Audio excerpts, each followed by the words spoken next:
Basi nakusalimu kwa jina la Yesu Kristo. Hapa ni kanisani kwa Askofu Gwajima Dar es Salaam, jinsi ambavyo mapolisi ambao wanasimamia mabaya ya Rais Samia, jinsi walivyoingilia ibada nzuri tu ya amani.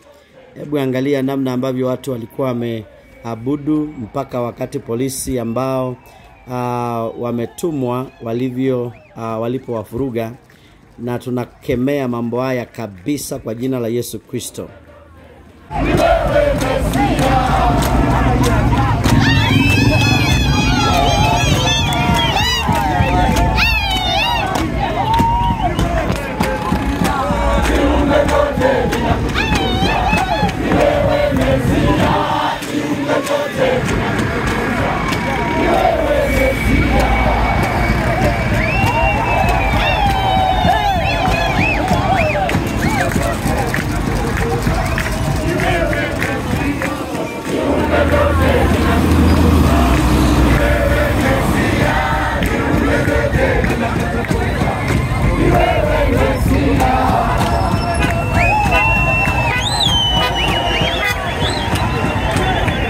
Udhaifu wa watu wenye dunia hii, lakini kwa suna ya kuelewa ndio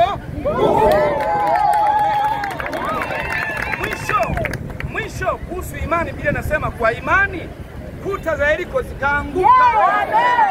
Iliwausha kuzunguka ngapi? 7. Kumbuka ilikuwa ni kuzunguka na makelele, kuta zilizokuwa imara zikaanguka. Na sisi kwa imani kuta zimeshaanza kuanguka.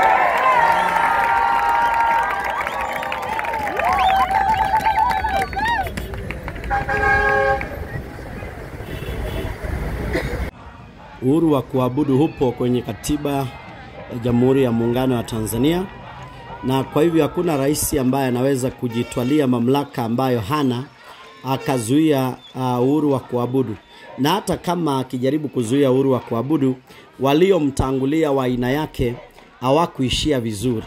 Walikosana na Mungu na Mungu akawangatua. Na hapa ndipo ambapo Samia Suluhu Hassan ataishia. Atangatuliwa na Mungu kwa namna ya kimungu. Ataondolewa na Mungu kwa namna ya kimungu. Hauwezi kuzuia watu ibada na ukaexpect Mungu wao asiwapiganie. Mungu wa kanisa atapigania kanisa la Gwajima, lakini pia atapigania makanisa mengine ya Tanzania, kwa maana ukiona kichwa cha mwenzako kimenyolewa, uelewe ya kwamba wanafuata cha kwako pia. Na kwa hivyo hapa hivi wanawaonyesha tu ubabe ambao mama atataka kuwa nao akifanikiwa kuwa mtawala tena. Lakini Mungu kama vile Mungu aishivyo, atamzuia kwa nguvu nyingi sana. Atamzuia kabisa. Lakini kwa sasa wewe tumia maaskari tu vile ambavyo unaona, lakini Mungu naye si adhumani.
Hatusikii, ongeza sauti.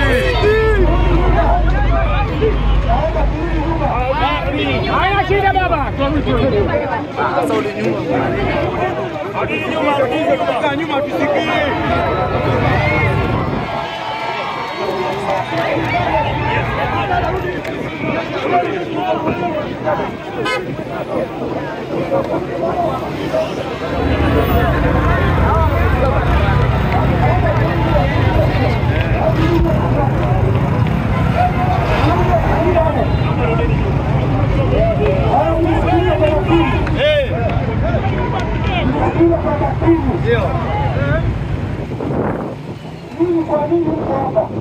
Waoni kama tunaabudu na tunakutana.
Tunamwogopa sana rais ajaye, lakini hata wakiogopa, Mungu ameshamchagua Gwajima atakuwa kiongozi wa taifa la Tanzania kwa sababu ya Mungu. Kwa hivyo haijalishi wanavuga na magani, Mungu ameshapitisha uamuzi wake.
Mimi najua hapa umekuja kwa maelekezo, ila ninachokuomba ombi langu, waliokuagiza waambie pia watu wale wanataka kuabudu sehemu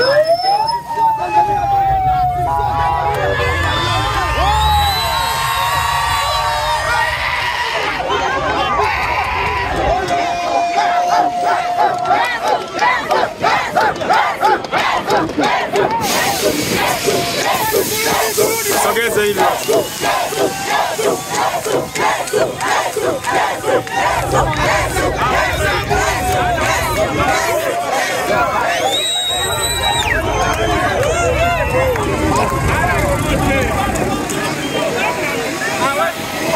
Naona hapa mapolisi wasio na akili vile ambavyo walikuja kufuruga watu wakati ambao koti imesema ya kwamba kanisa halijafungwa.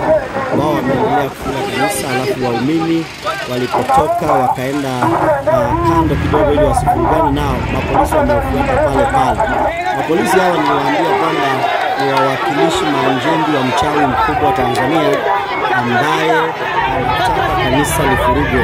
Anataka kuanzisha vita baina ya Wakristo na Waislamu, na marais wote waliomtangulia hawajakuwa wakifanya mambo ya aina hii.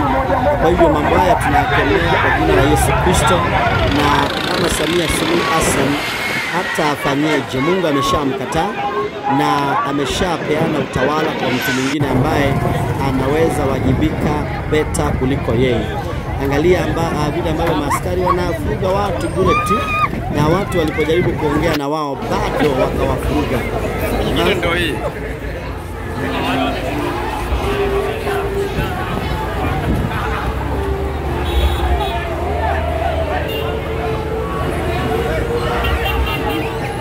Mapolisi pia wamewakamata watu wasio na hatia, wakawabeba kwenye magari yao, na haijalishi Rais Samia Suluhu Hassan anaona ana power kiasi gani. Nguvu za aina hii tuliziona na Idi Amin Dada, na bado alishindwa na akaanguka. Zilionekana pia na Gaddafi, Muislamu ambaye aliona kama yeye ni Mungu wa miungu, akashuka. Saddam Hussein alikuwepo, na tungependa kukombea rais wa Tanzania na watawala wa kihimla kama hao, lakini sasa tutafanyaje? Na ndivyo ilivyo.